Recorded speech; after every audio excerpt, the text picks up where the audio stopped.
संघर्षों और सफलताओं की कहानी और प्रेरणा के स्रोत आज हमारे विशेष मेहमान भी हैं।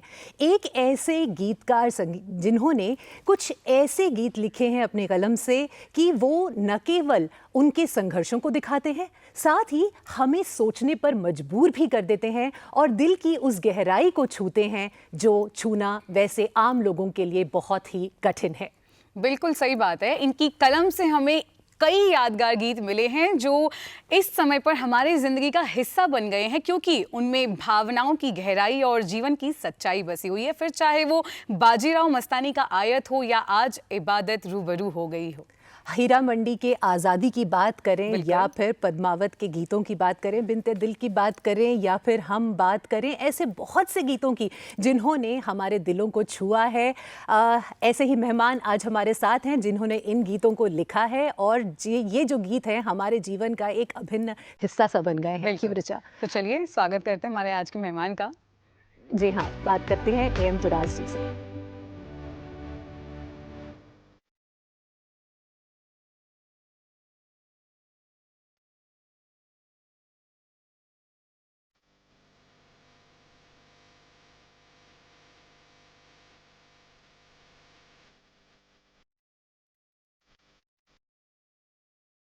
AM तुराज जी, बहुत बहुत स्वागत है आपका डीडी मॉर्निंग शो में। जी बहुत शुक्रिया, दूरदर्शन का और आपका बहुत बहुत शुक्रिया। जी, तो सबसे पहले तो हम ये जानना चाहेंगे कि मुजफ्फरनगर से मुंबई तक का सफ़र कैसा था? देखिए, ये बिल्कुल वैसा ही था जैसा होना चाहिए। इसमें काफ़ी मुश्किलात थीं क्योंकि इतनी छोटी जगह से, और मैं भी जो रहने वाला हूँ प्रॉपर शहर का नहीं हूँ। मैं एक छोटे से गांव, मुजफ्फरनगर डिस्ट्रिक्ट का एक छोटा सा गांव है संबल हेड़ा, मैं वहाँ से बिलोंग करता हूँ। तो बिल्कुल जितना मुश्किल होना चाहिए था उससे भी मुश्किल था, क्योंकि हमारे उस एरिए में बहुत ज़्यादा आर्ट का इतना चलन नहीं था उस वक्त। अब तो खैर जो है वो काफ़ी है।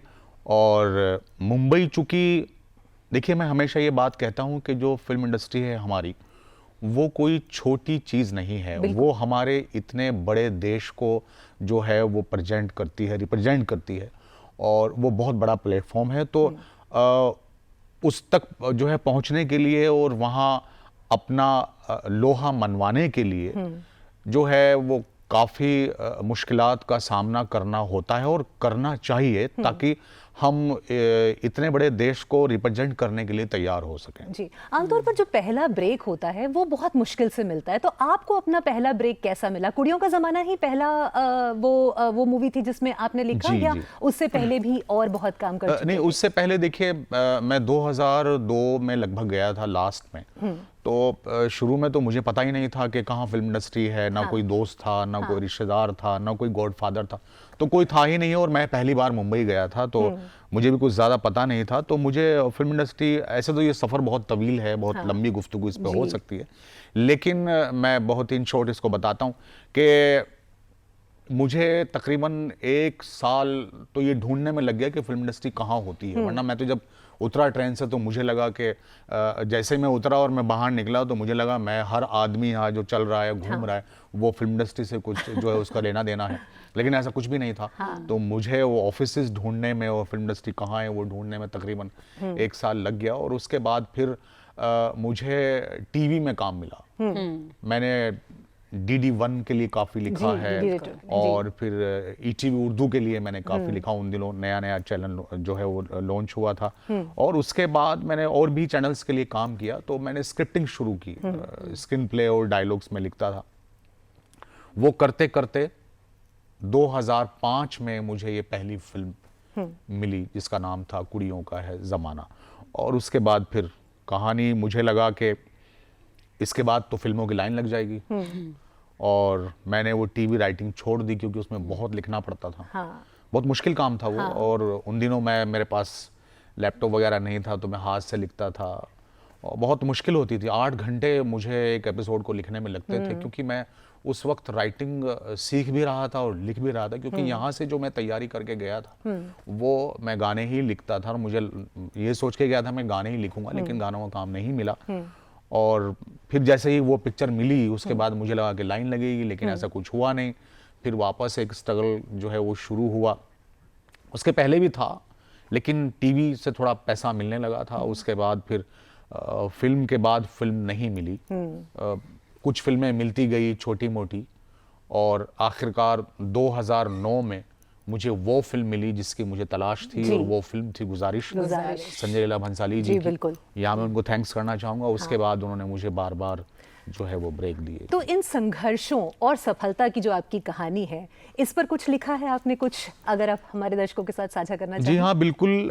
देखिए, यहाँ एक शेर मैं कहना चाहूँगा कि मैं नहीं कहता, मेरे सब्र का फल कहता है, ये तेरा दर्द है जो मुझ में गजल कहता है। क्या बात है।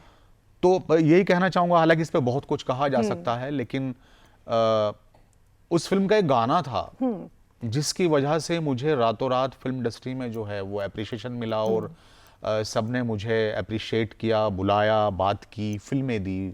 वो गाना था तेरा जिक्र है या इत्र है, जब जब करता हूँ महकता हूँ।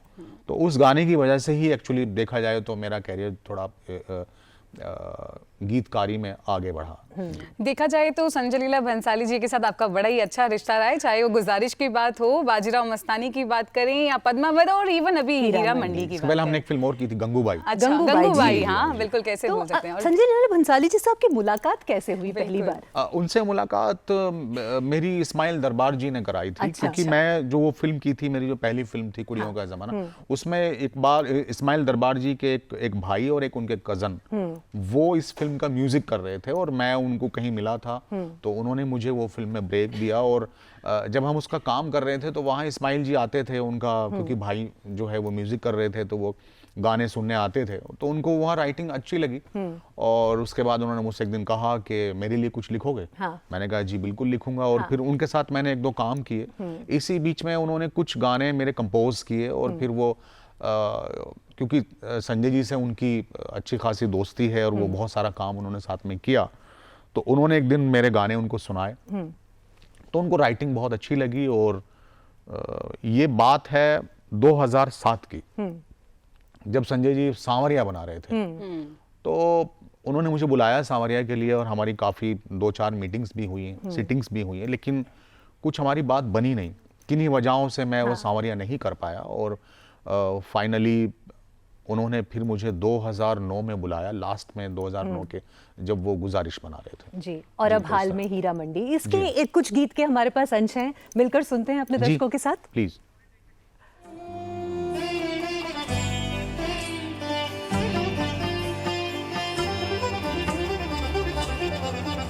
ओ सैया हटो जाओ तुम बड़े वो हो, ओ सैया हटो जाओ तुम बड़े वो हो। रात बीत जाए दिन चढ़ आए, इब घर जाने तो दो ओ सैया, इब घर जाने दो ओ सैया हटो जाओ तुम बड़े वो हो, ओ सैया हटो जाओ तुम बड़े वो हो।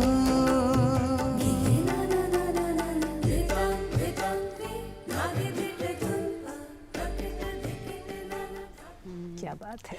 अच्छा, अगर हम गीत लेखन की बात करें तो जैसे आपने हीरा मंडी के लिए लिखा, बाजीराव मस्तानी, और इवन फॉर पद्मावत, जी। तो जब इस तरीके की हिस्टोरिक मूवीज पर गाने लिखने होते हैं, वो ऑब्वियसली बाकी चीज़ों से, बाकी गानों से अलग होते हैं, तो क्या आप इसमें कुछ चैलेंजेस का आपको फेस करना पड़ा, या बैक ऑफ द माइंड क्या थॉट्स होते हैं जब इस तरीके के फिल्म्स के लिए हमें गाने लिखने होते हैं? जी, देखिए, इसमें थोड़ा सा हमें हिस्ट्री में जाने की ज़रूरत होती है। अच्छा। थोड़ा सा रिसर्च करना होता है, और बहुत ज़्यादा कुछ चैलेंज तो होते नहीं, क्योंकि हमारा यही काम है। और अगर हम इसमें इतने चैलेंज रोज़ लेंगे तो बड़ी मुश्किल हो जाएगी, क्योंकि बहरहाल हम भी एक इंसान है। और तो इसमें कोई ख़ास ऐसी चीज़ें होती नहीं, बस वही है कि रिसर्च जो है किया। और दूसरा, इसमें एक बेनिफिट मेरे साथ ये है, चूंकि मैं एक पोएट भी हूँ, मैं एक शायर जी। हूँ, तो इसलिए मुझे बहुत आसानी रहती है उस तरह की पुरानी बातें करने में, मुझे बहुत सपोर्ट मिलता है मेरी शायरी से। और इसमें ये होता है कि आज के कंपेयर में जो आज गाने किए जा रहे हैं तो वो भी आसान काम नहीं है, बहुत मुश्किल है। और दूसरा ये भी कि मैं हमेशा इस पे यकीन रखता हूँ कि इंसान को वही काम करना चाहिए जो वो अच्छे से जानता है बिल्कुल। और जिसके साथ वो कंफर्टेबल है। जी। तो मैं शायरी के साथ और अच्छे थॉट्स के साथ मैं बहुत कंफर्टेबल हूँ, और मैं चाहता हूँ कि मेरी ज़िंदगी में कोई भी काम ऐसा ना हो जिसे मुझे कभी बाद में, या मैं जब नहीं रहूँगा इस दुनिया में, तो मेरे सुनने वालों को ऐसा लगे कि यार इस किस आदमी को ये ऊपर वाले ने मौका दे दिया था, और ये कौन था, इसने क्या लिख दिया। हालांकि मैं भी कुछ ऐसे काम मतलब करता हूँ ज़रूरत के तहत, लेकिन मेरी पूरी कोशिश यही होती है कि इस तरह का कोई ना काम किया जाए। यहाँ एक छोटी सी बात मैं कहना चाहूँगा। देखिए, जब ऊपर वाला हमें चुनता है ऐसा कि जैसे मैं अपने मुजफ्फरनगर की बात करूं तो वहाँ तकरीबन 2-2.5 करोड़ लोग रहते होंगे, वहाँ से मुझे ऊपर वाले ने चुन के वहाँ भेजा।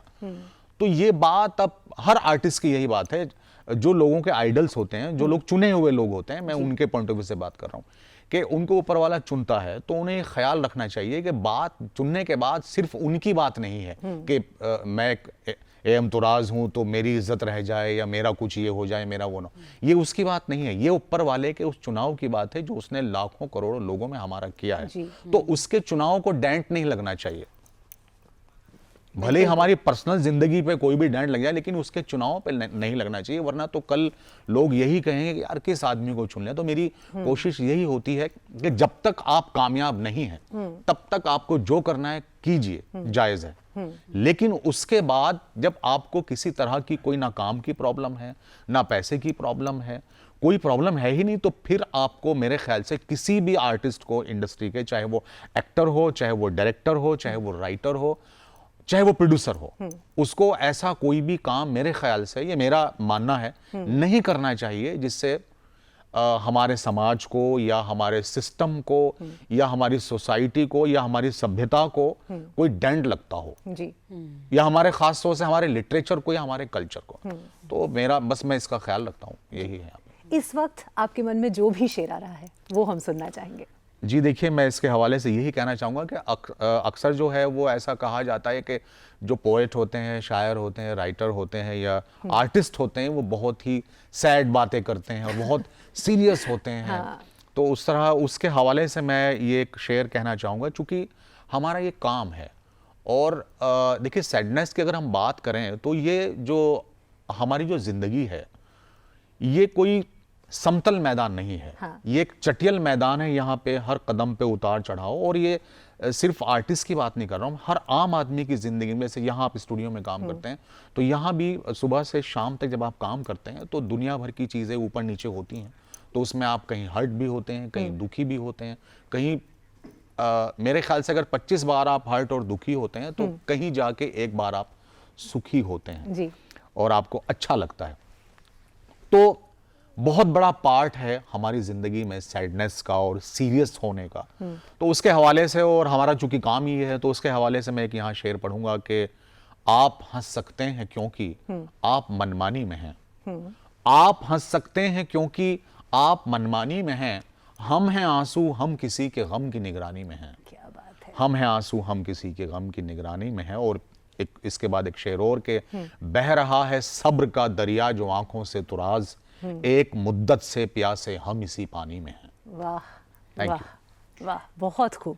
आप शायरियाँ लिखते हैं, तो क्या ऐसा है कि हर शायरी लिखने वाला ऐसे गाने लिख सकता है, या आपस में कोई ऐसा इनका कनेक्शन है?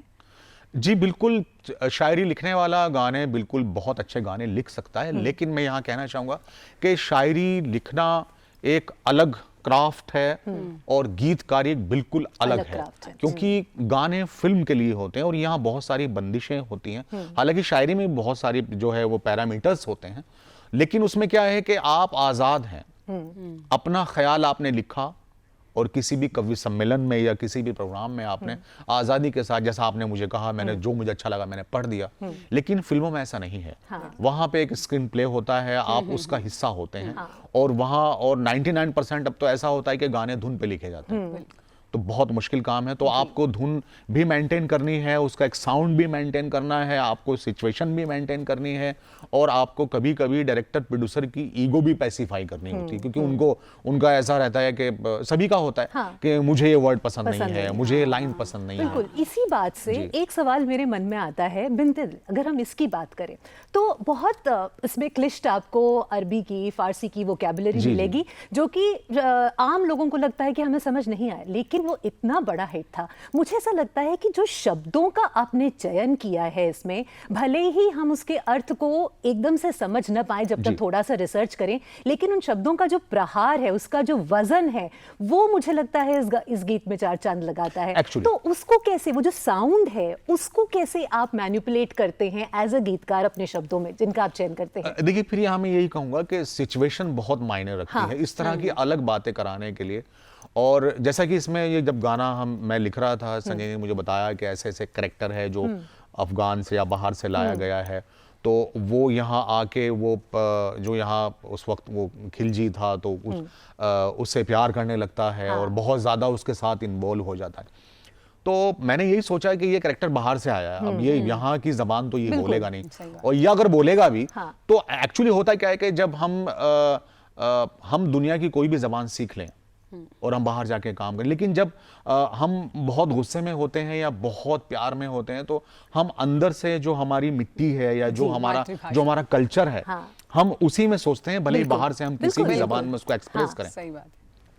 तो मैंने एक आइडिया दिया कि वो जो है बाहर से आया, तो वो अगर अपने आप की मोहब्बत को एक्सप्रेस करेगा तो वो इस तरह करेगा।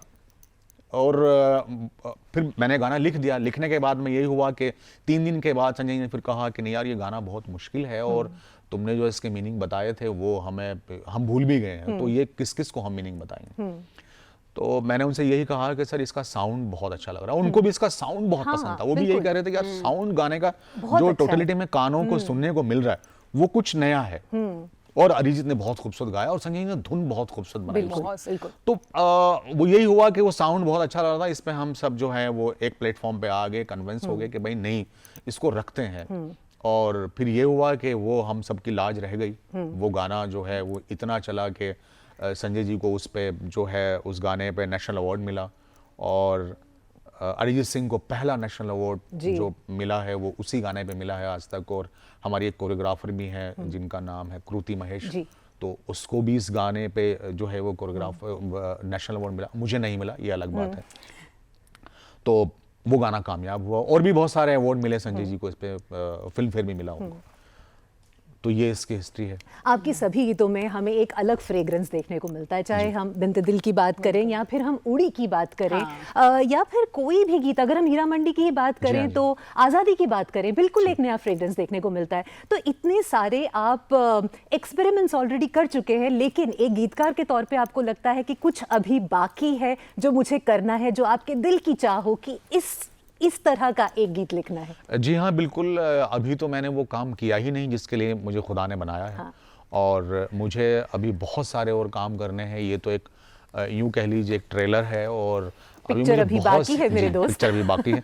तो मुझे भी बहुत सारे काम करने हैं और बहुत अलग काम करने हैं। चूँकि देखिए ये तय हो चुका है कि मैं जो हूँ वो लिखने के लिए बना हूँ, और मैं हमारे जो देश की ऑडियंस है मैं उसको बहुत अलग अलग तरह के फ्लेवर जो है वो दे सकूं। और एक्चुअली मेरा एक ये भी मानना है, जैसा आपने कहा कि मेरा ये मानना है कि जिस काम में भले ही गाने फिल्म के लिए होते हैं, फिल्म गानों के लिए नहीं होती, ये भी एक फैक्टर है, लेकिन मेरा ये मानना है कि जिस काम में मैं नज़र नहीं आ रहा हूँ कहीं ना कहीं थोड़ा सा भी, वो काम मैं क्यों कर रहा हूँ? क्योंकि वो काम मैंने किया या किसी और ने किया, उससे क्या फ़र्क पड़ता है? ऐसा नहीं कि कोई सब लोग अच्छा काम नहीं करते, वो सब अच्छा काम कर रहे हैं, अपने तरीके का काम कर रहे हैं। उनको भी वही उसमें अपने आप को डालना चाहिए, क्योंकि आपकी पहचान उसी से होती है। तो जैसा आपने कहा कि आपके सब गानों में, तो मैं ये कोशिश करता हूं कि मैं जितने भी गाने करूं, भले ही कम करूं, बहुत काम मैं करता भी नहीं हूं और मुझे मिलता भी नहीं है, ये दोनों चीज़ें हैं, लेकिन जितना भी मिलता है मैं उसमें बहुत खुश हूँ और मैं आगे भी ये कोशिश करूँगा कि उसमें मैं अपने ही स्टाइल का काम करूँ। उसमें कोई मेरा गाना सुने तो वो कहीं ना कहीं उसके कान में एक गाने के साथ साथ एक साउंड और जाना चाहिए कि ये AM तुराज का गाना है। ये मेरी ऐसी कोशिश रहती है ताकि मेरे सुनने वालों को बहुत ज़्यादा ढूंढना नहीं पड़े मेरी चीज़ें। बहुत ही खूबसूरत गीत लिखा है आपने, आज़ादी। तो अपनी आवाज़ में इसके अगर बोल हमारे दर्शकों के लिए आप सुना। जी बिल्कुल। एक तो पहले मैं ये बात करना चाहूँगा कि ये गाना इस वेब सीरीज़ का मेरा सबसे फेवरेट गाना है। जी, हमारा और भी। जी, इसके पीछे एक कहानी है क्योंकि मुझे ऐसा लगता है कि आज़ादी में उस वक्त भी और आज भी या कभी भी आप देख लीजिए, इस दुनिया की कह लीजिए या हमारे देश की, खासतौर से हम अपने देश की बात करेंगे तो एक आधी आबादी फीमेल, लगभग आधी आबादी लगभग होती आधी, जी। है। तो मुझे ऐसा लगता था और लगता है अभी भी कि जितने भी आज़ादी पे फिल्में बनी हैं या गाने बने हैं या गाथाएं गाई गई हैं, उसमें कहीं ना कहीं फीमेल्स को वो हिस्सा नहीं मिला जिसकी वो हकदार थी और जो उनको मिलना चाहिए था। तो हम बात करते जी, रहेंगे बिल्कुल, या बिल्कुल। हाँ। ये चलता रहेगा जी, आप बात करें। तो मुझे ये है कि मुझे एक मौका मिला कि मैं किसी भी, अब ये जरूर नहीं कि वो लोग उसमें नाचने गाने वाले थे तो वही उन्हीं का हिस्सा था आज़ादी में, बिल्कुल नहीं। इसमें हर एक फीमेल का हिस्सा था, हर, क्योंकि जो फीमेल घर में बैठी है और वो अपने किसी भाई को, अपने हस्बैंड को या अपने बाप को या अपने बेटे को तैयार कर रही है लड़ने के लिए, इस आज़ादी के लिए, तो उसकी कितनी बड़ी कुर्बानी है। बिल्कुल। तो वो हमने कहीं ना कहीं फरामोश की है। वो मुझे ऐसा लगा कि हम इसके थ्रू, क्योंकि देखिए ऐसे मोमेंट्स में ना ये मायने नहीं रखता कि आप क्या काम करते हैं, आप कहाँ रहते हैं, आपकी धर्म या जात क्या है, ये बिल्कुल मायने नहीं रखता। आपने देश के लिए क्या किया है, ये मायने रखता है। बिल्कुल। तो मेरे ख्याल से फीमेल्स ने आज़ादी में बहुत बड़ा रोल प्ले किया है, जिस पे और आगे कई फिल्में बड़ी बननी चाहिए और कई गाने बनने चाहिए। तो मुझे ये मौका मिला और मैंने, आप देखिए, ये इस गाने में कोशिश की है कि मैं सिर्फ फीमेल की बात करूं, राइटिंग के पॉइंट ऑफ व्यू से भी। इसमें जो मैंने रदीफ काफिये रखे हैं वो भी मैंने फीमेल ही रखे हैं, जिनका जेंडर फीमेल है। जी, तो चलते चलते बस एक शेर आपसे सुनना चाहेंगे क्योंकि मन नहीं भरता। जी बिल्कुल। यहाँ मैं एक शेर पढ़ना चाहूँगा कि सजाकर दर्द बस कागज़ पे रखता जा रहा हूँ, सजाकर दर्द बस कागज़ पे रखता जा रहा हूँ कि शायर फिर मैं अपने आप बनता जा रहा हूँ। और ये पागलपन न जाने शायरी कब बन गया है, मैं तेरा नाम लिखता जा रहा हूँ। क्या बात है, सजाकर आप अपना दर्द कागज पर रख रहे हैं, लेकिन वो दूसरों को कितनी खुशी देता है इसका अंदाजा शायद आपको नहीं है, या शायद आप थोड़ा बहुत जानते होंगे, लेकिन महसूस करने वाला ही जानता है कि उसे आपके गीतों से, आपके शब्दों से क्या वो खुशी है जो मिलती है। इसी तरह से आप लिखते रहें, यही हमारी दुआ है। थैंक यू सो मच कि आप यहाँ आए डीडी मॉर्निंग शो में हमारे साथ जुड़े। Thank you so much. Thank you.